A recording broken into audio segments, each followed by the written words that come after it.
yung Plaza de Armas. So yan yung ano.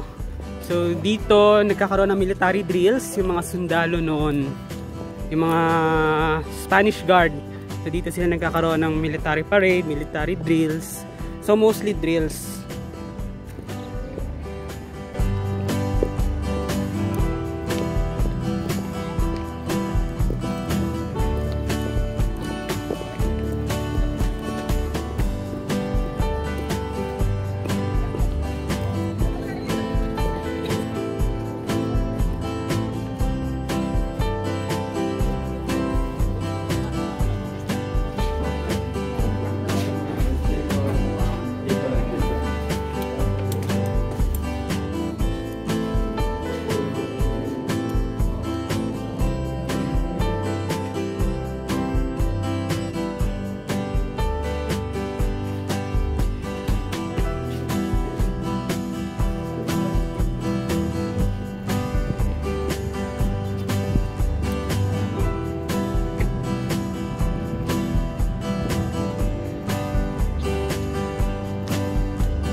Ngayon mga katropa, sa vlog na ito ay i-update ko naman uli kayo dito po sa ongoing construction ng Pasig River Esplanade dito po sa may Intramuros area na kung saan yan yung dating Postigo de la Nuestra Señora Soledad o Soledad Promenade. Ngayon mga katropa, may kita nyo is talagang ongoing na yung construction nitong river park na to dito po sa may Fort Santiago na kung saan nakadugtong na siya dun po sa ginagawang Pasig River Esplanade katabi po ng Binondo Intramuros Bridge. Tignan niyo naman mga katropa, talagang napakaganda at napakalawak nitong Pasig River once na matapos na itong ginagawang Esplanade. Kaya naman saludo tayo sa mga construction workers na talaga namang 24/7 na nagtatrabaho para po sa ating lahat at mapaganda itong napakagandang view ng Pasig River and syempre itong makasaysayang Fort Santiago. And syempre talaga namang mapapasarap ang inyong hapon sa pamamasyal dito po sa Fort Santiago. Makikita nyo is nakasara itong access way papasok nitong Soledad Promenade. Pero once na matapos na yung Esplanade, sure talagang dadayuhin ito ng ating mga katropa. As in, super duper.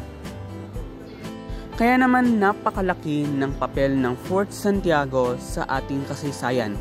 Bukod sa dinarayo ito ng ating mga kababayan, lalong-lalo na ng mga kapwa nating estudyante at mga traveler katulad ko, talagang marami kayong matututunan once na mapagawi kayo dito.